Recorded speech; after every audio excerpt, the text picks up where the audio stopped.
Hello, today we're going to talk about some upgrades you can do to the Ramblas.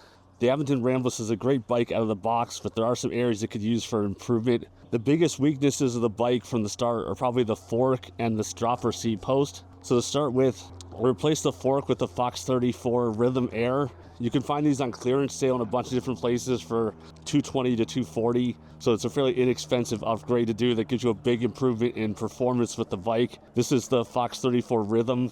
It has an air spring, it has adjustable damping, it has a regular quick release through axle, so you don't need to use a tool to get the axle on and off. It's still a through axle, so you screw it in, but you don't need a tool while using it. In my opinion, it makes a much more convenient fork to use.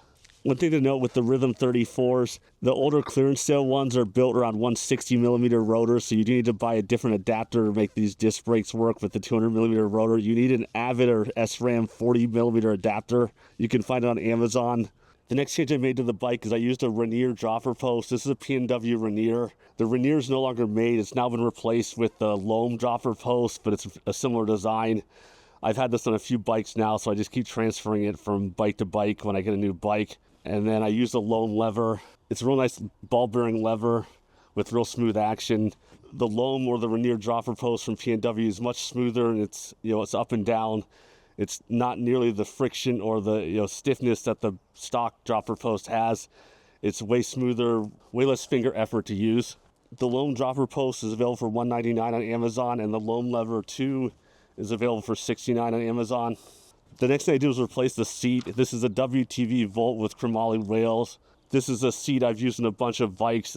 It's my favorite seat, so I just keep using the same one or get the same seat again. These are available for $65 on Amazon or a bunch of other places. Again, this is the Chromoly rail version, so it's not the least expensive. It's not as expensive as the carbon, but it's the best performance for the buck. I use ODI Rogue Grips for the bike.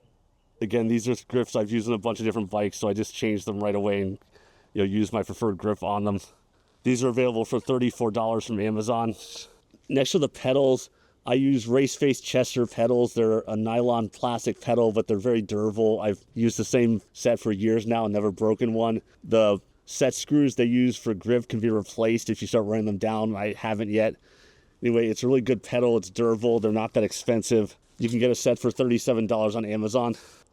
I replaced the handlebar with a 1-Up V1 composite handlebar. It gives a lot less vibration, and it's easier on your wrist than the aluminum handlebar. If you have wrist pain or the vibrations or shock on your wrist is painful, the carbon bar is a nice upgrade for that. The 1-Up composite bar, the V1, is available for $119. You can get it from Amazon. Okay, the last thing we upgraded on this bike was the tires.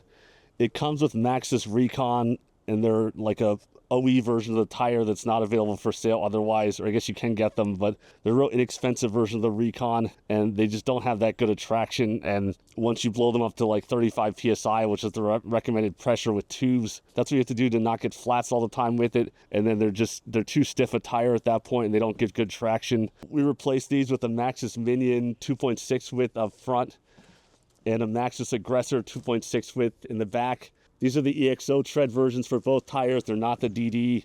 I didn't want to go crazy with the tire weight. I want something that's still mostly cross-country oriented, and I usually don't have problems with flat tires. I did not make this tubeless. I still have tubes in mine. I've had other bikes tubeless. There are some benefits, but there's also some big downsides, like you have to keep replacing the fluid every few months, and every time you ride, you've got to put more air in the tires. Going non-tubeless this time, I've just left the tubes in. If I start getting flats, I will tape the rims and convert it to tubeless.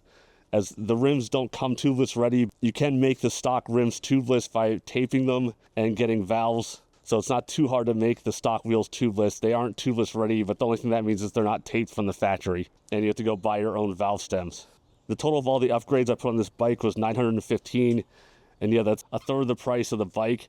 And it's actually pretty easy to spend the entire price of the bike on upgrades if you go for fork that's not clearance and high-end carbon components everywhere else. But again, I didn't want to spend that much, so I reused a lot of stuff from other bikes that I had already, such as, in my case, the pedals, the seat, the dropper posts, and grips all came off another bike. And I found that, a lot of times you can buy one upgrade and then keep using it on several bikes because the parts will outlast the bike if you buy good parts. The next thing I would probably buy for this bike is a wheel set. I'm not doing that now because the wheels on this are a little bit burly, but you know, they're fine for now. I don't think durability is going to be an issue at all because the rims are, you know, on the thick and heavy side. I put links below so you can see where to get all the upgrades that I bought and where I bought them at. Thanks for watching. Hope you found this helpful. Please give us a like and subscribe before you go.